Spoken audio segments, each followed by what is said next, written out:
besar untuk selama-lamanya. Haleluya, silakan duduk. Dia terlalu indah untuk dapat kita pikirkan. Kasihnya terlalu besar untuk dapat kita bayangkan.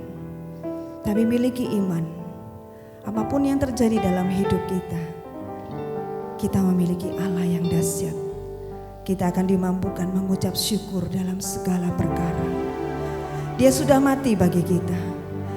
Tuhan Yesus sudah menyelesaikan bagiannya. Dia sudah buktikan bagi kita.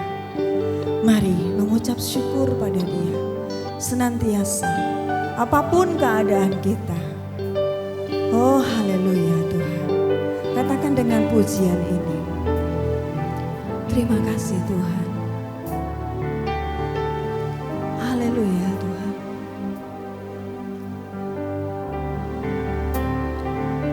Dia sungguh indah, Dia Yesus. Kau ajaib, Dia ajaib, Kau mulia, Dia mulia, Engkau Allah yang Dia agung. Oh luar biasa Kau Tuhan.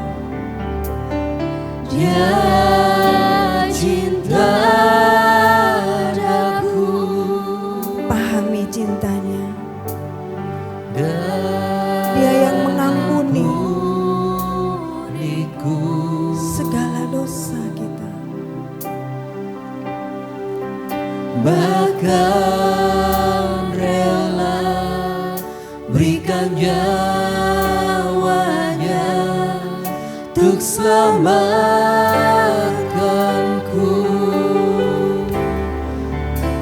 Sambutlah Yesus. Buka hati kita,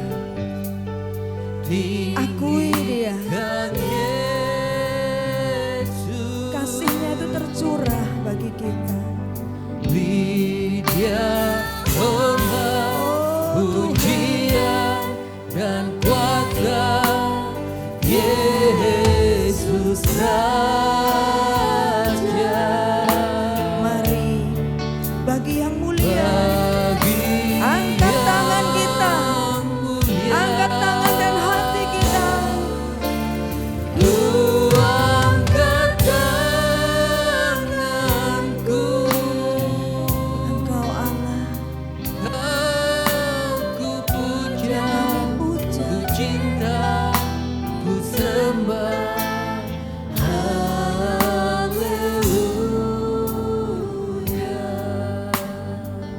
Engkau Tuhan, Dia sungguh indah. Hanya Engkau Yesus. Hanya Engkau Yesus. Dia ajaib, Dia mulia, Dia agung. Terima kasih Tuhan. Engkau mengasihi kami. Oh Tuhan. Dan ampuniku.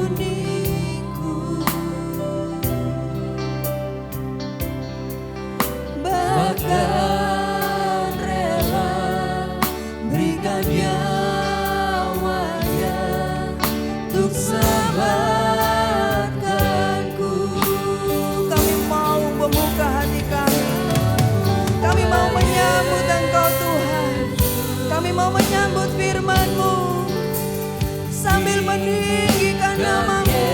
Kami membuka hati kami Tuhan. Dia hormat, pujian dan kuasa Yesus Raja. Bagimu, bagi yang mulia.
bahkan rela mati bagi kami. Sebabnya Tuhan, kami mau mengasihi Engkau lebih dari apapun. Tuhan, biarlah pujian ini ya Tuhan menjadi pengakuan kami di hadapan-Mu. Tuhan, mari tolong kami untuk tetap setia pada apa yang kami ikrarkan di hadapan-Mu pada pagi hari ini. Terima kasih untuk semua yang Tuhan kerjakan di tengah-tengah kami pada pagi hari ini. Puji-pujian yang kami naikkan di hadapan-Mu Tuhan. Kami percaya Engkau berkenan. Kami percaya juga Tuhan Kau berkati kami pagi hari ini dengan firman-Mu. Tolonglah kami ya Bapa untuk memahami kebenaran firman-Mu, berikan kami hikmat-Mu dan pengurapan-Mu turun atas kami semua, sehingga firman-Mu Tuhan benar-benar menjadi berkat bagi kami. Terpujilah Engkau ya Tuhan, kami siapkan hati, kami buka hati bagi Engkau untuk menerima kebenaran firman-Mu di dalam satu nama yang terhormat, nama Yesus Tuhan dan Juru Selamat kami. Amin. Selamat pagi, Shalom Pak Ibu. Puji Tuhan, pagi hari ini kita boleh ada di tempat ini bersama-sama untuk ibadah kepada Tuhan, karena Tuhan sudah mengasihi kita dan memelihara kita sepanjang minggu ini. Maka sampai seumur hidup kita percaya Tuhan memelihara kita. Puji Tuhan. Pagi ini kita akan mendengar firman Tuhan yang saya beri judul Salib, Inspirasi untuk Mengasihi. Ya, kita akan belajar pagi hari ini bagaimana kita mengasihi seperti Kristus mengasihi. Setiap orang ya pasti tahu ya, yang namanya cinta itu. Ya, pasti tahu karena semua orang pasti pernah menerima yang nama cinta itu dan juga memberi cinta. Ya, kita menerima cinta itu dari orang tua, dari saudara, dari sahabat, ya, dari orang-orang sekitar kita, dan kita juga memberikan cinta tentunya kepada orang lain, ya. Karena orang yang hidup tanpa cinta itu orang yang paling malang katanya. Kita bersyukur pagi ini karena kita semua sudah pernah merasakan cinta itu. Dan setiap keluarga sudah pasti tahu tentang cinta. Ya, karena tanpa cinta tidak mungkin dua orang anak manusia menikah, ya, kecuali dipaksa gitu ya. Karena kita menikah biasanya diawali dengan rasa cinta. Nah, pagi ini kita belajar dulu tentang kasih yang diajarkan oleh Alkitab gitu ya. Apa yang diajarkan oleh Alkitab tentang kasih ini. Sebelum kita nanti akan melihat bagaimana Yesus mengasihi kita. Ya, kasih yang diajarkan Alkitab itu yang pertama itu kasih storge. Kasih storge itu adalah kasih yang tumbuh di dalam keluarga.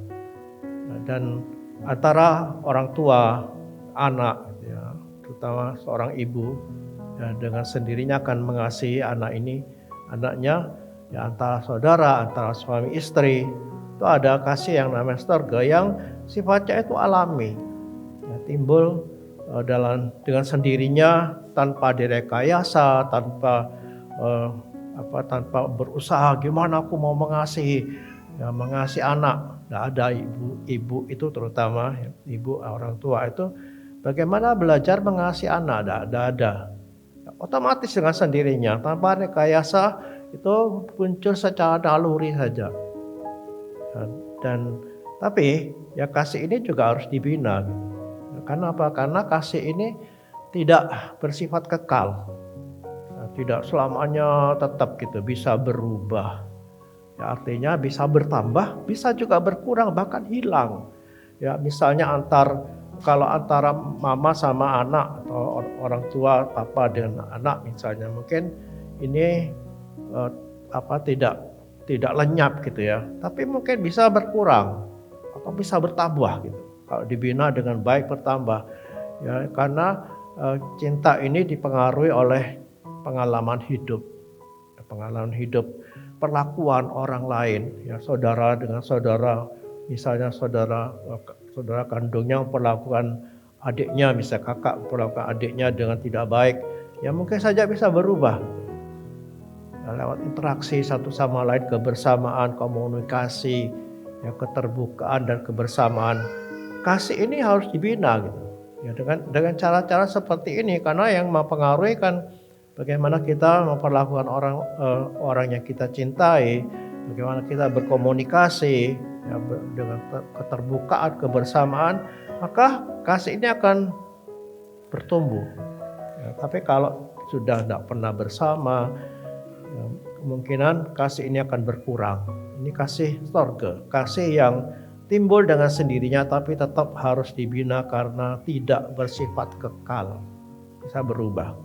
Yang kedua itu kasih filia. Kasih filia ini adalah kasih yang tumbuh sebagai kasih persaudaraan atau persahabatan.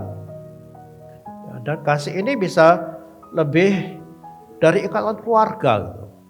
Ya, bisa lebih dari saya mengasihi teman saya lebih dari mengasihi saudara. Itu bisa terjadi. Ya, contohnya adalah Daud. Ya, dalam 1 Samuel 18 ayat 1 itu katakan begini, ketika Daud habis berbicara dengan Saul, berpadulah jiwa Yonatan dengan jiwa Daud, dan Yonatan mengasihi dia seperti jiwanya sendiri.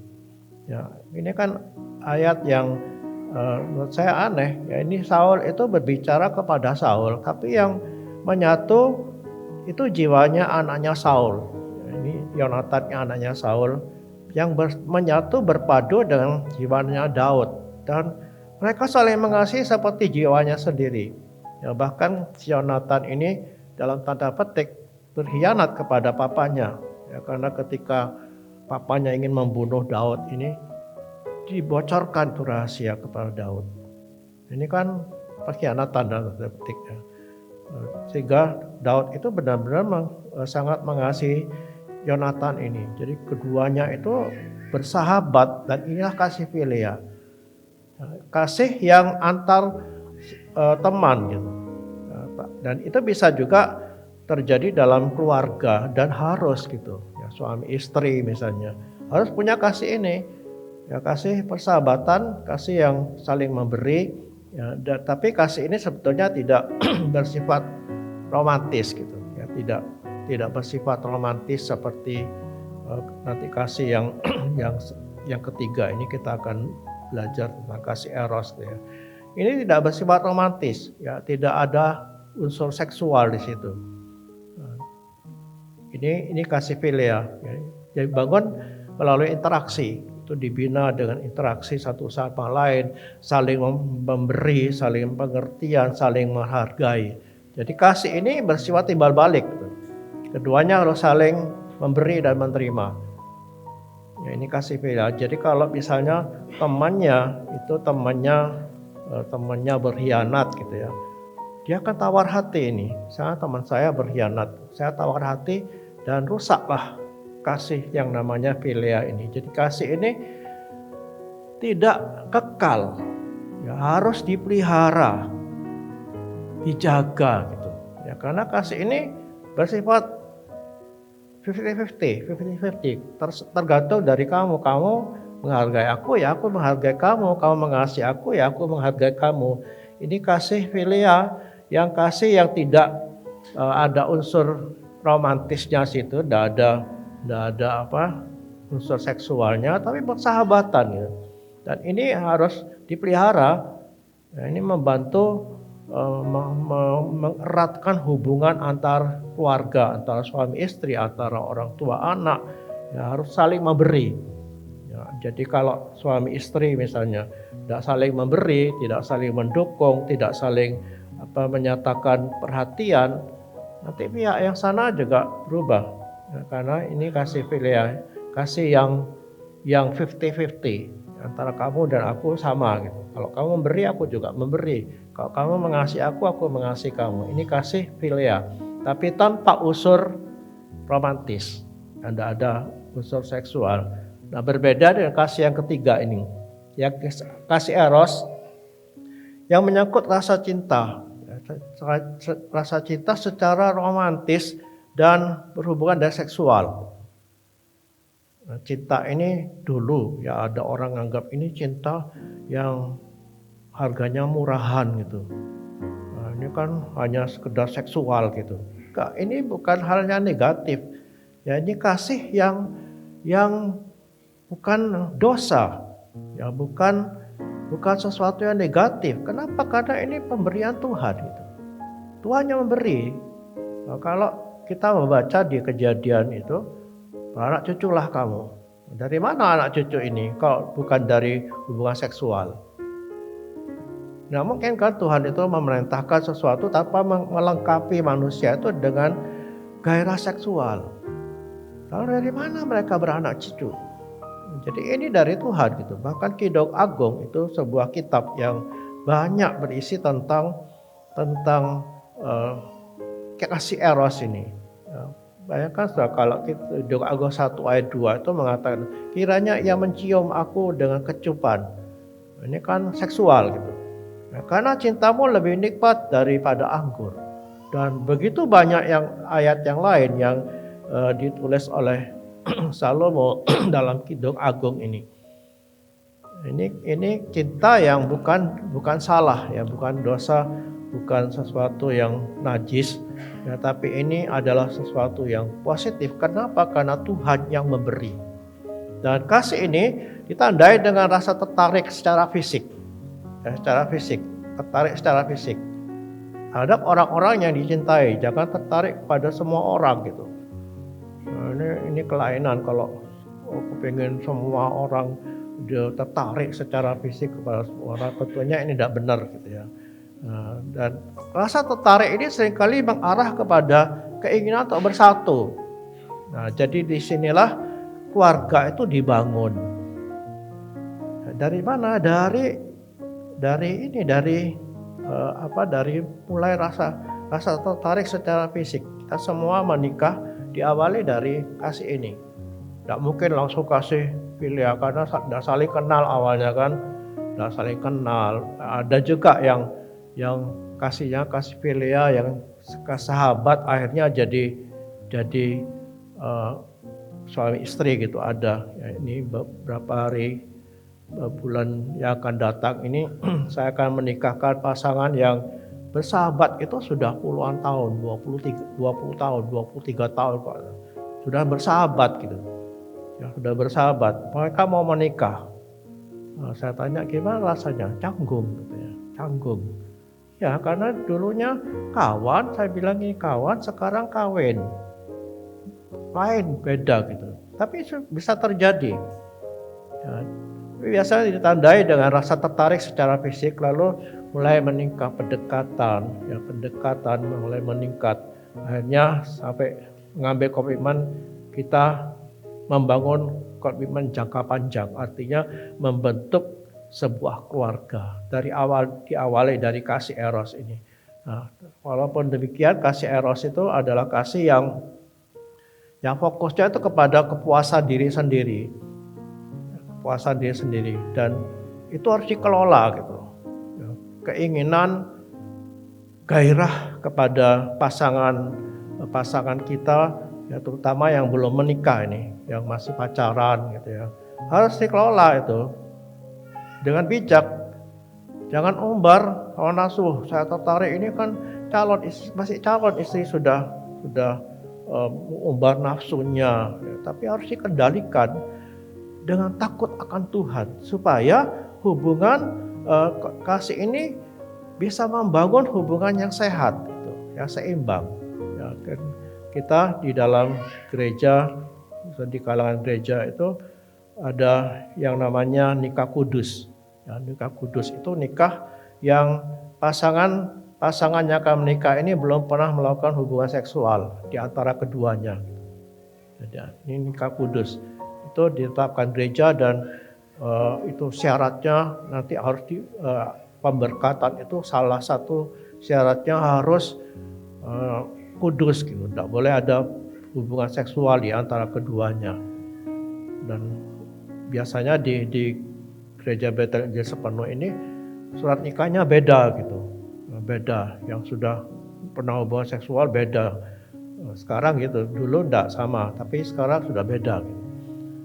Kenapa begitu?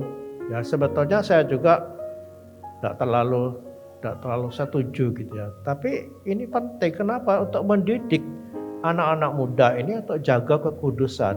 Ya, kasih erosnya itu jangan diumbar. Gitu. tapi dikelola sehingga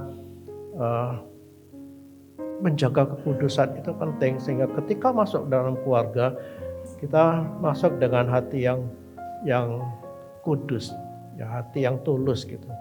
Nah, inilah kasih eros. Ya, kasih ini bersifat labil, ya, labil, tidak tetap, tergantung dari objeknya.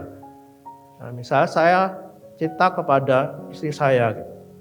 Ini kan awalnya dari kasih eros, ya, kasih eros. Walaupun kita sudah kenal 16 tahun sebelum menikah sudah kenal gitu. Tapi tidak pernah tertarik awalnya kan. Tapi setelah tertariklah. Ya, dan setelah itu mengadakan hubungan, ya, bersurat dulu, udah ada telepon. Kalau saya mau telepon ke sini itu harus 10 kilo. Ya, 10 kilo dari Nusa Dua itu ke Tuban itu 10 kilo. Itu pun harus tunggu, ya, karena pakai kerek gitu. Nunggu sampai kadang-kadang 1 jam nunggunya, hanya kepingin ngomong sebentar. Sesuatu yang penting harus diomongkan, nunggu 1 jam. Nah, ini kan kasih mulai pendekatan, kasih eros itu. Dan bisa berubah. Kenapa? Kalau dia tidak menarik lagi, ya tak menarik, ya sudah, kasih eros saya padam gitu. Udah tidak menarik, penampilannya kemploh misalnya, ya tidak merawat diri. Lalu akhirnya yang pihak sini menjadi udah tidak tertarik lagi, kasih erosnya pudar. Makanya harus suami istri itu tetap jaga penampilan.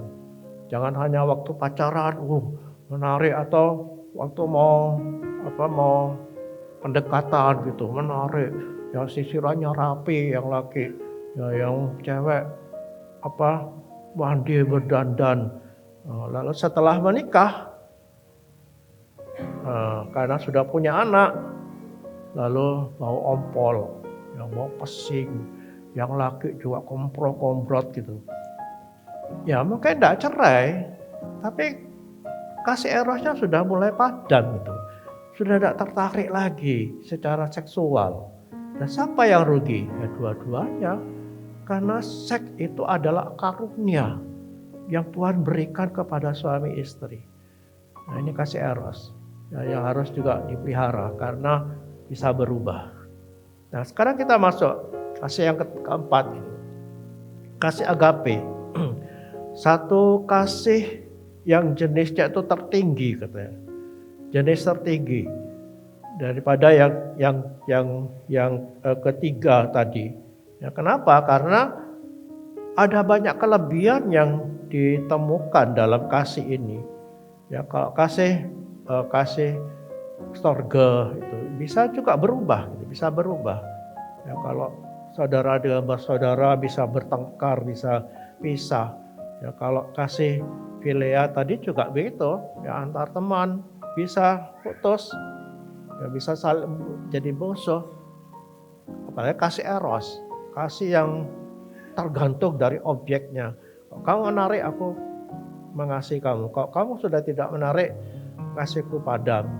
Tapi kasih eros, kasih agape ini tidak. Itu sebabnya mengapa kasih ini disebut dengan kasih tertinggi, kasih jenis yang tertinggi.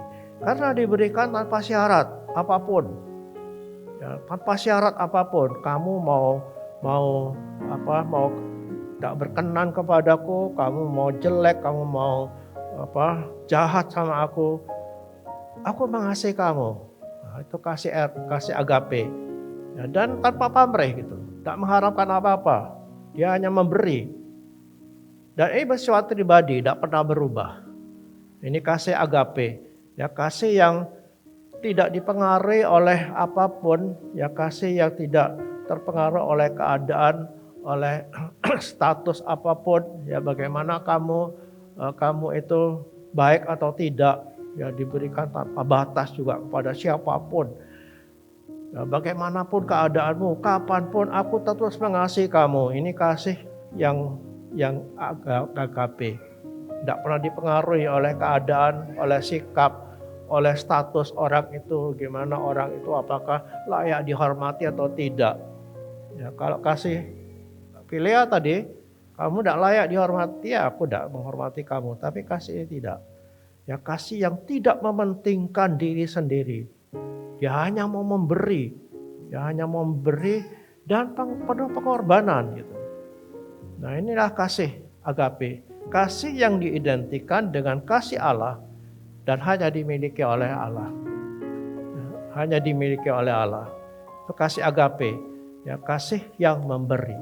Nah, mari kita lihat sekarang. Kita mau mengasihi seperti Yesus mengasihi. Ya, bagaimana Yesus mengasihi? Bagaimana Kristus mengasihi manusia? Kasih Yesus itu, pernyataan kasih yang terbesar dari Yesus itu adalah ketika dia menyerahkan dirinya di salib. Itu pernyataan kasih terbesar. Dan pada kebenaran inilah, pada kasih yang terbesar ini, kepada pernyataan kasih terbesar Yesus ini, kita harus menumpukan, kita harus meletakkan kasih kita kepada Yesus. Ya, karena kalau kita mengasihi Yesus, karena Yesus itu baik kepada saya. Dulu saya miskin, sekarang saya jadi kaya, diberkati Tuhan. Bagaimana kalau satu saat Tuhan tidak memberkati kita dengan limpah? Atau kita diizinkan mengalami seperti Ayub. Kasih kita akan luntur kepada Yesus. Wah, kok gini sekarang? Atau ada orang mengasihi Tuhan karena sembuh dari sakit, sehat. Jadi sehat. Lalu orang mengatakan, saya puji Tuhan, sejak dari muda saya tidak pernah sakit sampai hari ini. Tuhan baik. Bagaimana kalau satu saat Tuhan izinkan sakit? Nah, kasih kita akan berubah. Tapi kalau kita meletakkan kasih kita pada dasar kasih yang terbesar yang dinyatakan oleh Yesus di atas salibnya, kasih kita tidak akan pernah berubah. Jadi mari saya harap agar kita sekalian ketika kita menyanyikan Tuhan baik misalnya. Kan banyak lagu-lagu. Sebab Tuhan baik. Apa yang terbayang di mata kita? Oh, karena saya sehat. Tidak apa-apa. Karena memang itu kenyataannya kan. Kalau Tuhan bisa menyatakan kasih-Nya itu lewat kesehatan, lewat berkat, lewat keluarga yang harmonis. Itu kasih Tuhan juga. Ya, itu berkat Tuhan. Tapi kalau kita berhenti sampai di situ, kasih kita itu rapuh gitu. Dasar kasih kita rapuh. Tapi kalau kita meletakkan pada dasar ini, Yesus mengasihi saya, kasih yang terbesar itu karena Dia mati untuk saya. Kita tidak akan pernah berubah karena ini kenyataan. Dan penyaliban Yesus Kristus itu bukan hanya dicatat Alkitab, tapi sejarah bercerita bahwa Yesus pernah mati. Dan untuk siapa Dia mati? Sejarah mengatakan dia orang baik yang tidak bersalah, tapi mati karena difitnah. Ya, mati karena dituduh. Kita mengatakan dia yang tidak mengenal dosa itu telah dijadikan dosa. Jadi kasih yang terbesar yang dinyatakan oleh Yesus itu adalah ketika dia menyerahkan dirinya untuk mati. Kasih itu adalah kasih yang rela berkorban. Di dalam Ibrani 9 ayat 28 saya bacakan ya. Ibrani 9 ayat 28 dikatakan begini, demikian pula Kristus hanya satu kali saja mengorbankan dirinya untuk menanggung dosa banyak orang. Sesudah itu ia akan menyatakan dirinya sekali lagi tanpa menanggung dosa untuk menganugerahkan keselamatan kepada mereka yang menantikan Dia. Mengorbankan dirinya sekali untuk menanggung dosa. Dia rela mati, dia jadi korban gitu. Dengan menyerahkan nyawanya, ini bukan sekedar mati dalam penderitaan badan gitu ya. Kalau hanya penderitaan badan ya mungkin sudahlah, dalam hati ya sudah gitu. Tapi ini terpisah dari Bapaknya, ini yang ditakuti Yesus. Dia tidak mengenal dosa, kata dijadikan dosa. Ini sesuatu yang berat gitu. Ya kalau kita benar gitu, benar, lalu disalahkan. Gimana rasanya? Apalagi sampai akibat mati. Orang yang benar mengakibatkan mati karena tuduhan. Jadikan dosa, jadikan tumbal. Ini perkara yang sangat tidak nyaman gitu. Dan saya bisa merasakan, kadang-kadang saya merasakan, ya betapa besarnya kasih Yesus ini. Karena ayat 2 Korintus 5:21 ini benar-benar menjadi sesuatu yang saya rasa ini berat gitu. Ya, karena orang saya dulu kalau dituduh gitu berani mati saya.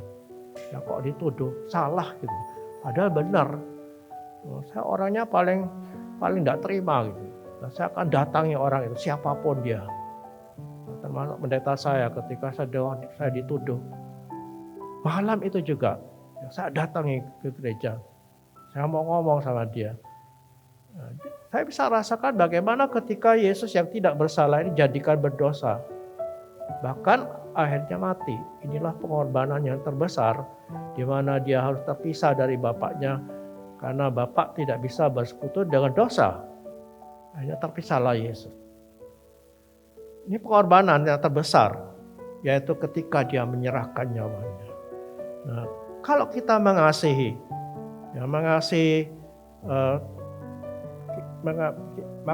kita mengasihi, maka kita juga akan memiliki kerelaan berkorban.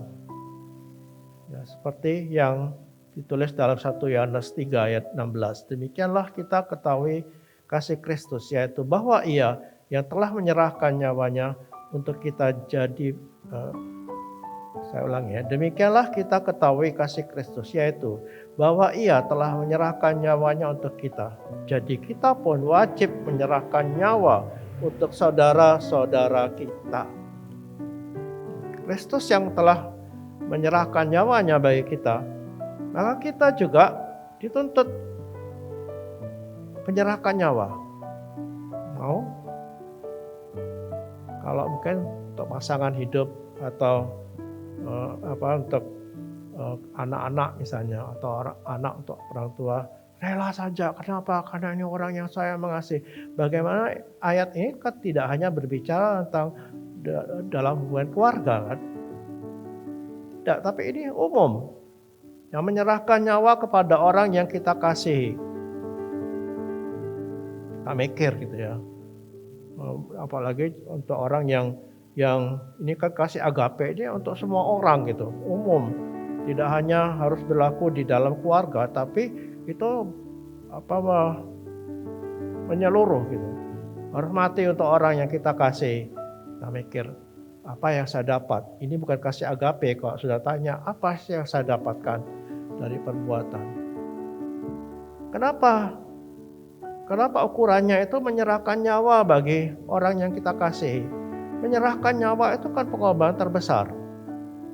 Ya, Yesus tadi menyerahkan nyawanya, pengorbanan terbesar. Jadi kalau ayat tadi mengatakan kita mengasihi, kita harus menyerahkan juga, kita wajib menyerahkan nyawa kita untuk saudara-saudara kita. Itu adalah pemberian terbesar untuk saudara-saudara kita. Tentu Tuhan tidak minta supaya kita benar-benar mati untuk orang lain gitu. Ya, tapi kalau seorang itu sudah rela menyerahkan nyawanya, berarti dia rela melakukan apa saja. Jadi prinsipnya itu sampai menyerahkan nyawa, rela.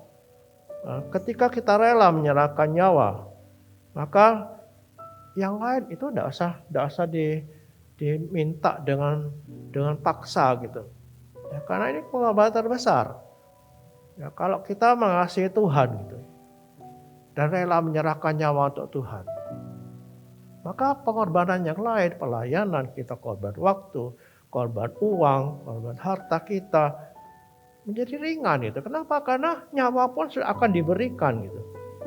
Ya kan, kalau kita dengar ada orang, apa yang tidak akan aku lakukan buat kamu, nyawa pun aku berikan kepada kamu. Artinya nyawa itu yang terbesar gitu.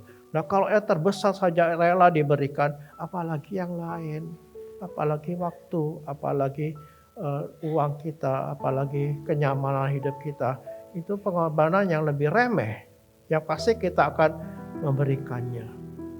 Mari jiwa Kristus ini menjadi jiwa kita. Dan kita harus bina juga dalam keluarga. Kerelaan berkorban untuk suami, berkorban untuk istri, berkorban untuk anak-anak. Kalau kita mengasihi dengan kasih agape ini, itu menjadi ringan gitu. Menjadi ringan. Ya, tidak usah dipaksa. Dengan sendirinya akan muncul dalam hati kita. Karena kita mengasihi dengan kasih Kristus yang rela berkorban, bahkan menyerahkan nyawa. Kalau kita berbicara tentang keluarga kita, saya yakin itu bukan sesuatu yang berat lagi. Ya, kalau kita mengasihi dengan kasih ilahi, bukan dengan kasih eros, bukan hanya dengan kasih filia, ya, tapi dengan kasih Allah ini. Kita akan rela berkorban apapun. Itu kasih Kristus yang dinyatakan rela berkorban. Dan yang kedua itu kasih yang menerima tanpa syarat. Tuhan tidak memberikan syarat apapun ketika mau menerima kita. Ya, sebab tidak mungkin manusia itu berubah darinya sendiri. Tidak mungkin. Tuhan berkata gini, kamu mesti baik dulu baru aku terima jadi anakku. Kamu harus berubah dulu hidupmu jadi baik baru aku terima. Maka tidak ada orang yang bisa. Kenapa? Karena berubah itu adalah karunia Tuhan, bukan dari manusia itu sendiri. Jadi Yesus menerima apa adanya. Bahkan Kristus mati saat kita berdosa katanya. Nah, itu dalam ayat Roma 5 ayat 6 itu ya. Katakan begini, Roma 5 ayat 6. Karena waktu kita masih lemah, Kristus telah mati untuk kita orang-orang durhaka pada waktu yang ditentukan oleh Allah. Sebab tidak mudah seorang mau mati untuk orang yang benar. Tetapi mungkin untuk orang yang baik ada orang yang berani mati. Akan tetapi Allah menunjukkan kasih-Nya kepada kita oleh karena Kristus telah mati untuk kita ketika kita masih berdosa. Mudah bagi orang itu mati untuk orang benar gitu ya. Ini untuk orang baik, nah saya mau mati untuk orang baik ini. Tapi Yesus mati bukan pada waktu kita jadi baik, tidak. Tapi waktu kita masih berdosa, Yesus mati untuk kita. Jadi ini kasih yang menerima apa adanya gitu. Dia mati bukan untuk orang baik, tapi untuk orang yang jahat, yang mendurhaka, yang melawan dia, yang tidak taat kepada dia. Dia berikan nyawanya. Ini kasih agape yang luar biasa, yang tidak melihat siapa kita, apa kita layak atau tidak, apa kita nanti akan berubah atau tidak. Dia berikan kasih itu, bahkan menyerahkan nyawanya. Bagaimana kita? Tadi dikatakan kita harus juga menyerahkan nyawa kita untuk saudara-saudara kita kan. Maka kita belajar menerima orang itu apa adanya. Menerima kelebihannya, ya, menerima kelemahannya. Biasanya kita kasih syarat gitu. Ini kasih filia gitu ya. Kasih yang kamu harus baik dulu baru aku baik sama kamu. Ya, tapi firman Tuhan mengajar kita dalam Roma 15 ayat 7 ini. Sebab itu terimalah satu akan yang lain, sama seperti Kristus juga telah menerima kita untuk kemuliaan Allah. Mari kita belajar menerima. Ya, jangan nuntut orang gitu. Jangan nuntut orang berubah. Kalau kamu berubah nanti aku mengasihi kamu. Enggak. Kita yang berubah dulu. Kita tidak bisa menuntut orang berubah. Tidak bisa merubah dan tidak bisa menuntut orang berubah. Bahkan kepada pasangan hidup kita. Bisa merubah? Tidak bisa. Hanya menerima. Ya, menerima pasangan hidup kita apa adanya. Masalah berubah nanti itu proses yang akan terjadi dengan sendirinya ketika kita menerima orang apa adanya. Seperti Yesus menerima Sakeus misalnya. Apa Yesus tuntut Sakeus berubah? Tidak. Tidak ada di situ. Oh, Yesus nasihati Sakeus, mengatakan gini kamu harus bertobat. Tidak.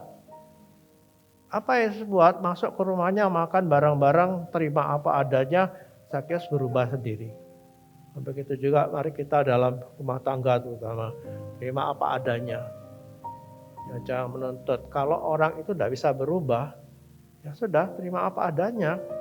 Masa mau cerai gitu. Dari kawin dulu sampai hari ini sudah 30 tahun loh. Tetap kayak gitu. Udah cerai aja. Tidak seperti itu. Mari kita belajar menerima orang apa adanya. Termasuk pasangan kita dengan segala kelemahannya, dengan segala kekurangannya kasihi dia. Karena Yesus telah melakukan itu. Dia adalah teladan yang terbaik bagi kita. Dan yang terakhir, yang ketiga adalah kasih yang mengampuni. Dan kita percaya bahwa kematian Yesus itu membuat kita diampuni. Kenapa? Sebab tebusan sudah diberikan. Dia tebus kita dengan darahnya. Dan ditukar. Dan ketika dia mati juga, upah dosa itu sudah dibayar. Sudah dibayar karena dia yang tidak bersalah itu telah mati. Artinya upah dosa kita itu sudah dibayar oleh Yesus. Itu sebabnya maka pengampunan itu akan kita terima.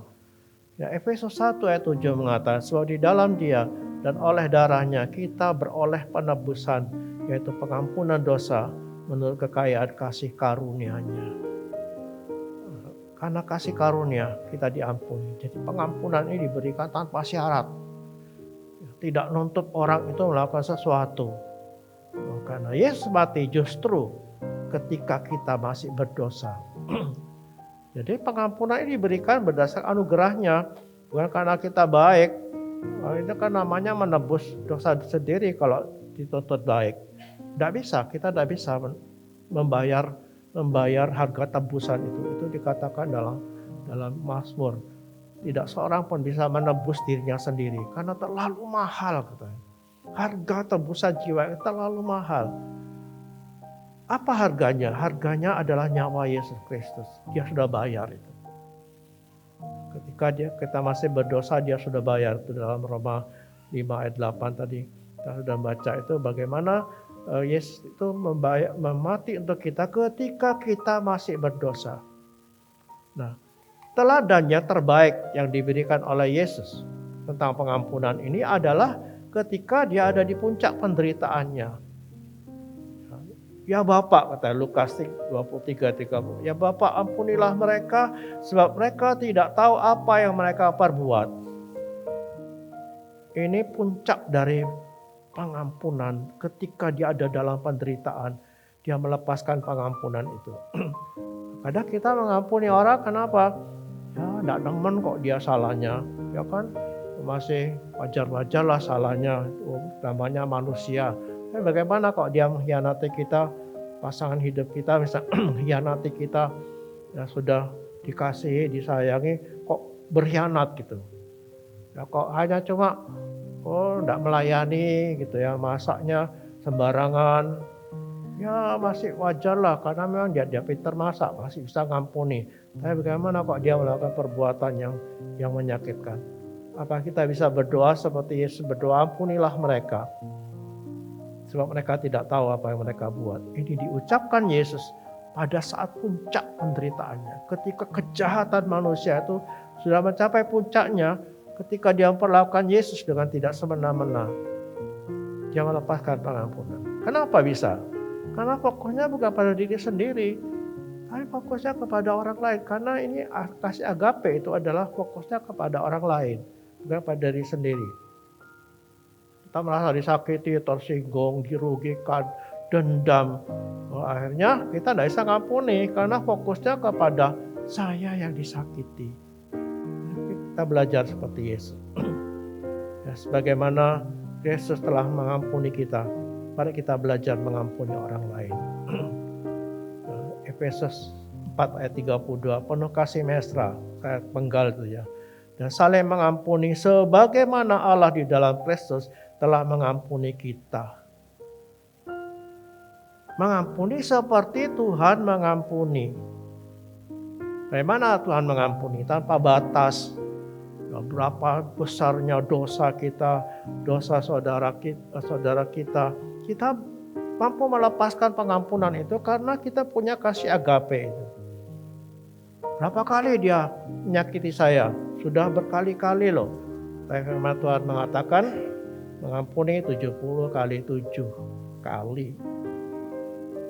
Kalau 70 kali 7 itu 490 kali. Adakah orang yang bersalah sampai sebanyak 490 kali? Ini orang gila kalau gitu, kalau sudah sampai kesalahannya sampai 490 kali. Itu rasanya bukan manusia sudah. lebih dari setan. Ada. Jadi apa yang Yesus ingin katakan? Kamu harus mengampuni tanpa batas. Tanpa batas tuh, sampai melampaui batas 490 kali kan tidak ada. Artinya adalah mengampuni tanpa batas, mengampuni seperti Yesus mengampuni tanpa batas. Ya, tanpa batas berapa besarnya orang itu bersalah, berapa kali dia bersalah. Terus kita mengampuni. Nah, bagaimana dengan pasangan hidup kita, bagaimana dengan anak-anak kita, mereka punya salah pasti.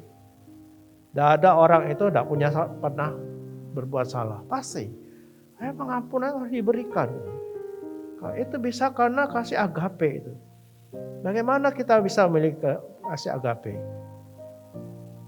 Kecuali kita bersekutu dengan yang maha pengampun itu. Yang memilih kasih agape itu adalah Allah. Pelihara hubungan itu. Nah, ketika kita mendekat dengan Tuhan, kita melekat dengan Dia, maka kasih itu akan mengalir. Dan mengampuni seperti Yesus itu ada sebuah pilihan, mau atau tidak. Bukan bisa atau tidak. Bukan, saya tidak bisa. Nah, bisa pasti. Ya, karena Yesus bisa, kenapa kita tidak? Itu kan Yesus. Katanya kita harus jadi seperti Yesus. Kalau tidak bisa, datang kepada Yesus. Minta kekuatan dari Dia. Minta rohnya itu memenuhi kita, menguasai kita, sehingga kasihnya itu mengalir dalam hidup kita. Ini sebuah pilihan. Ya, jadi mari kita mengasihi seperti Yesus mengasihi. Yang pertama tadi adalah berkorban. Korban apapun. Sampai korban nyawa. Ya, dan bagaimana kita mengasihi seperti Yesus adalah ketika kita menerima apa adanya. Tanpa syarat.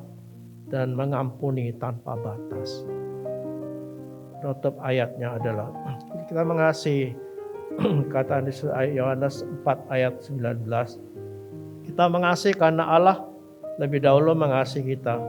Jikalau seorang berkata, aku mengasihi Allah, dan ia membenci saudaranya, maka ia adalah pendusta. Karena barang siapa tidak mengasihi saudara yang dilihatnya, tidak mungkin mengasihi Allah yang tidak dilihatnya. Dan perintah ini kita terima dari Dia. Barang siapa mengasihi Allah, ia juga harus mengasihi saudaranya. Mengasihi Tuhan harus mengasihi sesamanya, apalagi anggota keluarga kita. Itu wajib. Hanya satu yang bisa memberikan kita kasih agape itu adalah Yesus. Datang kepadanya. Berdoa kepada minta supaya kasih itu, kasih agape itu akan memenuhi hati kita. Amin.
Ibadah kami Tuhan, kami mengucap syukur untuk penyertaan Tuhan dalam ibadah kami.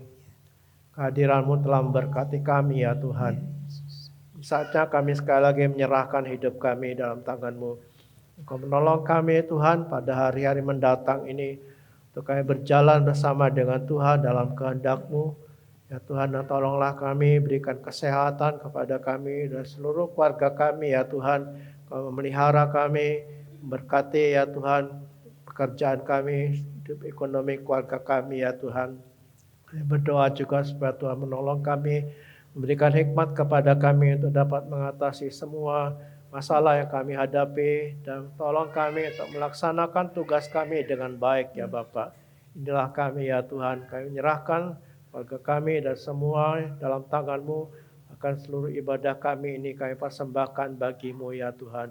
Kami naikkan segala hormat bagi Engkau di dalam satu nama yang terhormat, nama Yesus Tuhan dan Juru Selamat kami. Bapa kami yang di surga, dikuduskanlah nama-Mu.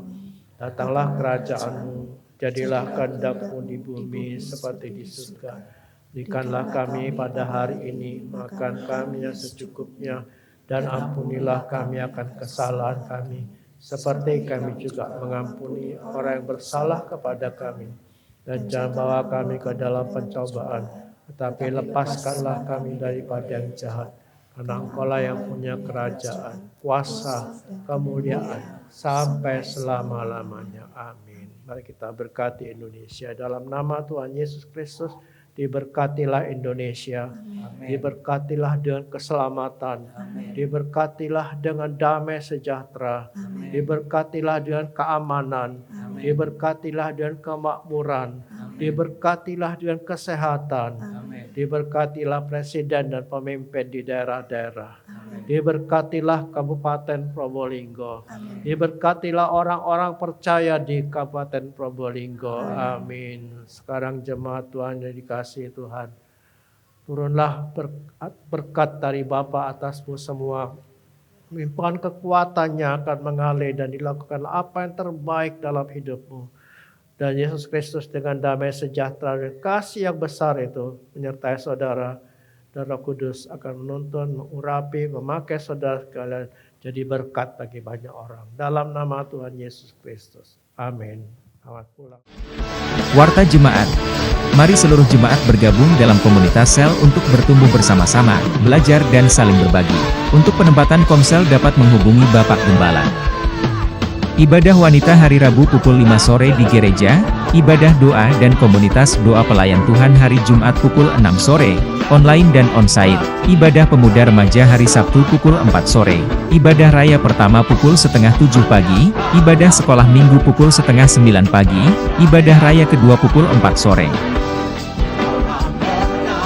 Selamat ulang tahun kepada jemaat yang berulang tahun dalam minggu ini, kiranya Tuhan memberi kesehatan, kedewasaan rohani, berkat dan damai sejahtera. Bagi bapak ibu yang memiliki anak perempuan berusia 8 tahun hingga dewasa dan rindu untuk melayani di bidang tamborin, dapat menghubungi Ibu Grace. Tuhan Yesus memberkati.